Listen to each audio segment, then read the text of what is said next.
دکھ ہو رہا ہے، مطلب پہلی یہ ویڈیو ہوگی جب میرے کو تھوڑا ویسا ہو رہا ہے کہ یار میرا نام شیم تو 100 years of Turkey، ٹھیک ہے یہ ویڈیو ہے تو ویڈیو سٹارٹ کرتا ہے کھوئستانی 1000 years of Turkey، ٹھیک ہے تو ویڈیو سٹارٹ کرتے ہیں کھوئستانی کی. آپ لوگ بہت ریکویسٹ کرتے ہو کھوئستانی کی ویڈیو، ٹھیک ہے تو سٹارٹ کرتے ہیں. مبارک، کنگریچولیشنز. اس سال ترکی کے 100 سال پورے ہو چکے ہیں.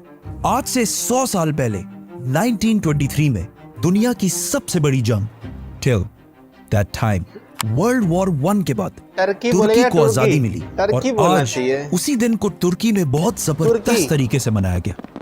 Amazing right? لیکن ترکی کی آزادی اور باقی کنٹریز کے آزاد ہونے میں بہت بڑا فرق ہے، کیونکہ دنیا کے باقی ممالک برٹش، فرانس یا اٹلی سے آزاد ہو کر بنے، لیکن ٹرکی نے آزادی عثمانیہ خلافت سے لی تھی.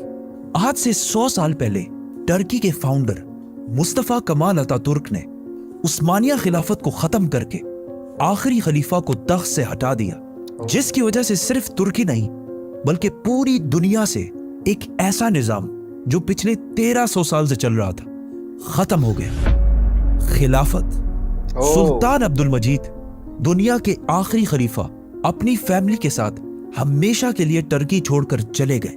سلطان عبد المجید کے خاندان عثمانیہ اوٹومن خاندان نے ترکی پر 600 سال تک حکومت کی، اور صرف ترکی نہیں، اس خاندان نے 3 کانٹیننٹس پر اس پورے علاقے پر بھی حکومت کی. لیکن یہ علاقہ، دس پیس آف لینڈ جسے آج ہم ٹرکی کے نام سے جانتے ہیں، یہ اصل میں کبھی ٹرکی تھا ہی نہیں، بلکہ ٹرکش لوگ یہاں سے بہت دور اس علاقے سینٹرل ایشیا کے رہنے والے لوگ تھے، جو آج قازقستان، ازبکستان، ترکمانستان کہلاتے ہیں.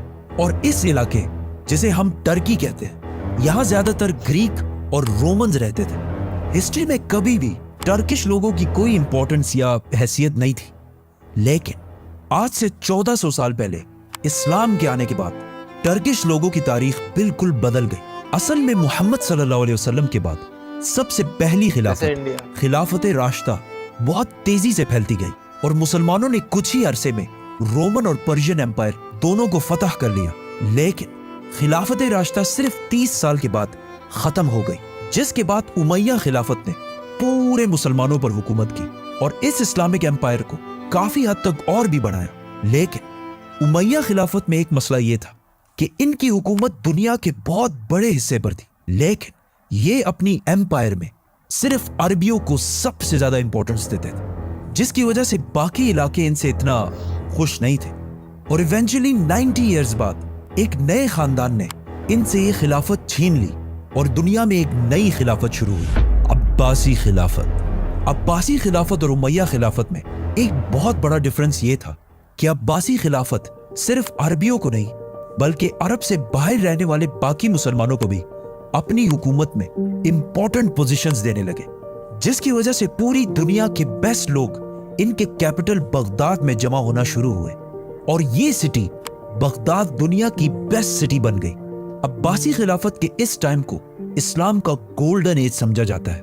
سائنس، میڈیسن، ٹیکنالوجی اور ایون دنیا کی پہلی film industry, story industry type, جدھر سے دنیا کی سب سے فیمس سٹوریز پیدا ہوئی جنہیں آج تک پوری دنیا جانتی ہے، جیسے کہ الادین، علی بابا.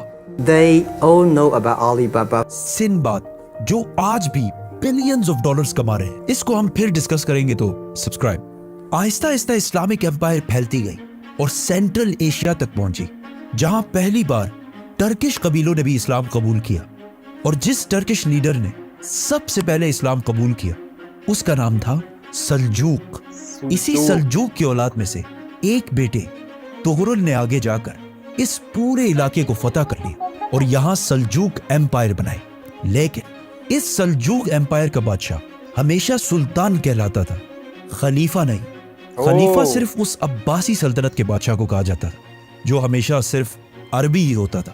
سلجوق سلطنت کی طاقت کی وجہ سے ٹرکش قبیلے سینٹرل ایشیا سے نکل کر ہر طرف پھیلنے لگے، اور آہستہ آہستہ یہ سلطنت اناتولیا، جسے آج ٹرکی کہا جاتا ہے، یہاں تک پہنچے اور رومن امپائر کے ساتھ ایک جنگ میں انہیں بہت بری طرح ہرا دیا، جس کے بعد آج سے 1000 سال پہلے टर्किश लोग आहिस्ता आहिस्ता इस इलाके टर्की में आबाद होने लगे। सल्जूक सल्तनत के सबसे पावरफुल टर्किश कबीले हमेशा उनके कैपिटल ईरान के बहुत करीब रहते थे, और जो कमजोर कबीले थे वो उनके कैपिटल से बहुत दूर इस एम्पायर के बॉर्डर्स के पास रहते थे। इन्हीं कमजोर कबीलों में से एक कबीले के सरदार का नाम उस्मान था। उस्मान के बारे में तारीख में बहुत कम ऑथेंटिक बातें लिखी, सिर्फ इतना पता है कि उनकी अनातोलिया टर्की में एक बहुत ही छोटे इलाके पर हुकूमत थी, और आगे जाके उस्मान की औलाद ने आहिस्ता आहिस्ता इस पूरे इलाके को फतह कर लिया। ऑटोमन एम्पायर और बाकी इस्लामिक एम्पायर्स में बहुत बड़ा डिफरेंस था, क्योंकि बाकी इस्लामिक एम्पायर्स हमेशा आपस में लड़ते रहते थे, लेकिन ऑटोमन एम्पायर मुसलमानों को छोड़कर वेस्ट यूरोप की तरफ बढ़ने लगी, और पहली दफा मुसलमान यूरोप को फतह करने लगे। और आखिर इसी उस्मानिया सल्तनत के एक बादशाह सुल्तान महमद फातेह ने कॉन्स्टेंटिनोपल को भी फतह कर लिया, और ये वो सिटी थी जिसके बारे में रसूलुल्लाह सल्लल्लाहु अलैहि वसल्लम ने पहले ही फरमाया था कि एक दिन मुसलमान इसे जरूर फतह करेंगे। इस्तांबुल की इस फतह को पूरी मुस्लिम दुनिया में बहुत जोरों शोर से मनाया गया, जिसके बाद पूरी दुनिया के मुसलमान अरबियों से ज्यादा ऑटोमन्स को अपना लीडर मानने लगे। लेकिन उस्मानिया सल्तनत के बादशाह उस वक्त भी सिर्फ सुल्तान कहलाते थे, खलीफा नहीं। खलीफा तब भी अब्बासी खिलाफत के ही बादशाह को कहा जाता था, जो ऑफ कोर्स अरबी था। लेकिन इस्तांबुल फतह करने के 50 साल बाद एक उस्मानी बादशाह सुल्तान सलीम ने यह सब कुछ बदल दिया, और उसने यूरोप से अपनी अटेंशन हटाकर इजिप्ट में ममलूक सल्तनत पर हमला करके उसे तबाह कर दिया, और सिर्फ एक साल में अपनी एम्पायर उस्मानिया सल्तनत के साइज को डबल कर दिया। मतलब इस सारे इलाके को फतह कर लिया। सुल्तान सलीम उस वक्त के खलीफा मुतवक्किल को अपने साथ वापस इस्तांबुल लेकर आया, और यहां दिस इज वेयर खिलाफत ट्रांसफर हुई।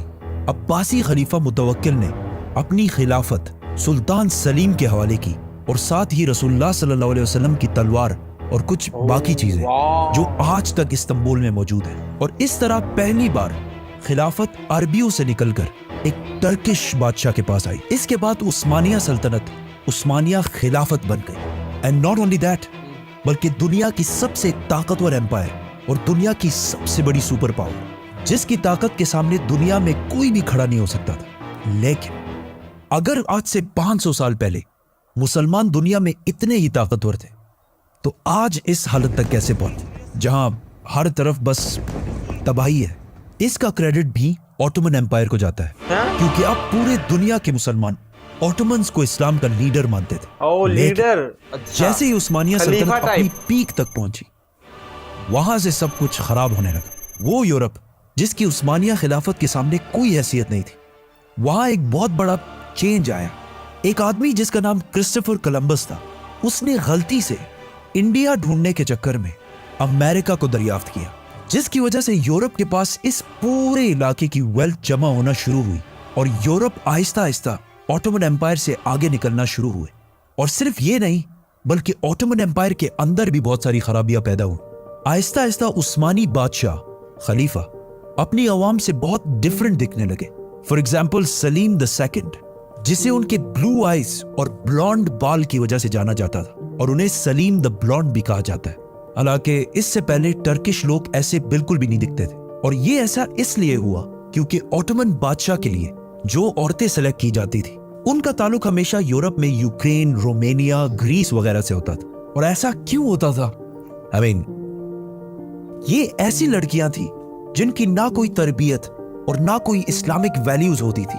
वो सिर्फ अपनी खूबसूरती की वजह से उस्मानिया खलीफा की मलका बन जाती थी, और आहिस्ता आहिस्ता इन्हीं औरतों ने उस्मानी खलीफाओं को भी अपनी ताकत के लिए यूज करना शुरू किया। और कहा जाता है कि इनमें से एक कौसल सुल्तान ने अपनी ताकत बरकरार रखने के लिए उस्मानी खलीफाओं की जान भी ली, और इन मलकाओं की ये लड़ाइयां 100 साल तक जारी रही, जिसकी वजह से उस्मानिया खिलाफत को बहुत नुकसान हुआ। लेकिन स्टिल सबसे बड़ा नुकसान, जिसकी वजह से मुसलमान वेस्टर्न कंट्री से बहुत पीछे रह गए। जब उस्मानिया खिलाफत अपनी पीक पर थी, उसी वक्त यूरोप में एक मशीन इजाद हुई, प्रिंटिंग प्रेस। इससे पहले दुनिया में किताबें सिर्फ हाथों से लिखी जाती थी, लेकिन प्रिंटिंग प्रेस के बाद सारी बुक्स इस मशीन के जरिए बहुत तेजी से प्रिंट होने लगी, जिससे यूरोप में किताबें हर तरफ फैल गई। और इल्म, नॉलेज बहुत तेजी से हर घर तक फैलने लगा और यूरोप में लिटरेसी रेट बहुत तेजी से ऊपर जाने लगी। लेकिन जैसे ही ये इन्वेंशन उस्मानिया खिलाफत तक पहुंची, उनके मिनिस्टर्स और उलमा ने इसे हराम कहकर बंद कर दिया और पूरी खिलाफत में मुसलमानों के इस प्रिंटिंग प्रेस को यूज करने पर पाबंदी लगा दी, जिसकी वजह से यूरोप में एजुकेशन और नॉलेज बढ़ने लगी और मुस्लिम दुनिया इनसे बहुत पीछे रह गई। इस फैसले के 200 साल बाद उस्मानिया खिलाफत ने ये पाबंदी हटा दी, लेकिन it was too late। Europe मुसलमानों से तरक्की में बहुत आगे निकल चुका था और आज पूरे इस्लामिक दुनिया में बुक्स, इवन कुरान भी प्रिंट होते हैं, which means आज पूरे दुनिया के मुसलमान उस्मानिया खिलाफत के इस फैसले को नहीं मानते। इन फैसलों के बाद उस्मानिया खिलाफत का डिक्लाइन शुरू हुआ।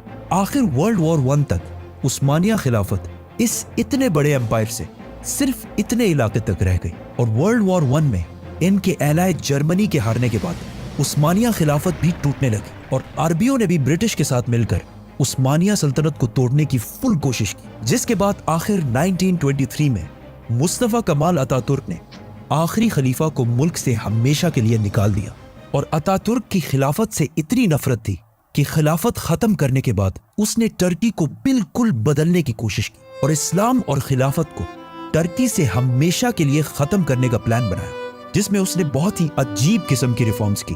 फॉर एग्जाम्पल, टर्किश हमेशा ऐसे अरबी स्टाइल में लिखी जाती थी, अतातुर्क ने इसे ऐसे यूरोपियन स्टाइल में बदल दिया और हिजाब पर भी पाबंदी लगा दी और इवन अजान पर भी पाबंदी लगा दी, आई मीन अरबी अजान पर, जिसके बाद तुर्की के मस्जिदों में 18 साल तक टर्किश जबान में अजान दी जाती थी और ये अजान देते हुए अल्लाह को अल्लाह कहने की भी इजाजत नहीं थी, बल्कि अल्लाह को टर्किश लफ्ज तंग कहना जरूरी था, जिसके बाद जो भी इन रिफॉर्म्स को चेंज करने की कोशिश करता था उसे टर्की की फौज कू करके ताकत से हटा देती थी और इस तरह आखिर 1924 में खिलाफत का निजाम दुनिया से खत्म हो गया और आज खिलाफत के इस निजाम को दुनिया से खत्म हुए 100 साल पूरे हो चुके हैं। तो मुबारक और मे बी नॉट। सब्सक्राइब।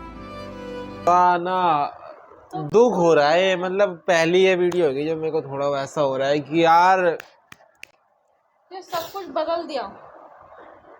मतलब वो तो होता ही है, मैं वो प्रिंटिंग की मैं वो उससे कह रहा हूँ, ठीक है, क्योंकि वहाँ पे फिर बाइबल छपने लगी, समझ रहे हो, बाइबल हो गई और कोई इन्वेंशन होने लग गई तो सारा कुछ हो गया, इधर हराम ही के कर दिया गया है कि नहीं। तो यही है कि समय के साथ थोड़ा बहुत मतलब बदलना ही पड़ेगा, क्योंकि देखो आज के टाइम में कुरान भी क्योंकि छपती है, ठीक है, एक दिन में लाखों कुरान छप सकती है, लेकिन अगर इस्लाम बिल्कुल ही एक्सेप्ट ना करता अभी आज तक भी तो कितना हाथों से कितनी कुरान लिखी जा सकती है कि नहीं, बहुत मुश्किल है। तो कुछ चेंजेस होते हैं जो बेस्ट होते हैं वो बढ़िया होते हैं, जैसे कि मोबाइल फ़ोन आया है ना, अब ऐसे कि मुसलमान घरों में जो बिल्कुल जो इस्लाम के वो लोग टीवी नहीं रखते घर पे, ठीक है, क्योंकि उसमें हराम चीज़ें आती है इसलिए, लेकिन फ़ोन अब सब रखते हैं।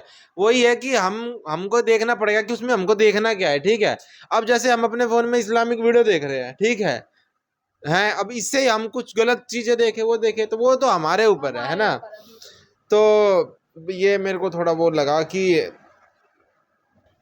थोड़ा है, ये इंडिया में भी ऐसा हुआ था, ये जब रामायण जो थी, ठीक है, वो संस्कृत से जब हिंदी में लिखी जा रही थी उसके ऊपर भी बहुत लोगों ने वो करा था, शायद तुलसीदास जी ने लिखी थी, उसके ऊपर ही बहुत सारी चीज़ें हुई थी कि नहीं नहीं नहीं नहीं, और आज देखो हर भाषा में है, उर्दू में भी मिल जाएगी। तो ये है, शुरू में लोगों को एक्सेप्ट करने में बहुत टाइम लग जाता है कि ये नई चीज़ें कहाँ से हो रही है ना, लेकिन वो समय के साथ थोड़ा बदलना ही पड़ता है ना। तो बहुत अच्छी वीडियो थी, ठीक है, हमको टर्की का अभी पता नहीं था, आज हमको इतना पता चल गया। और खोइस्तानी की जो वीडियो है ना वो बेस्ट है, वो उससे अच्छे शॉर्ट टाइम में 10-15 मिनट में इतनी नॉलेज, पूरे दुनिया भर की नॉलेज मिल जाती है, ठीक है, और बिल्कुल सटीक, जैसे वो है ना ध्रुव राठी है, एक एक पॉइंट से ऐसे है, तो बहुत अच्छी नॉलेज, बहुत अच्छी, वो बेस्ट।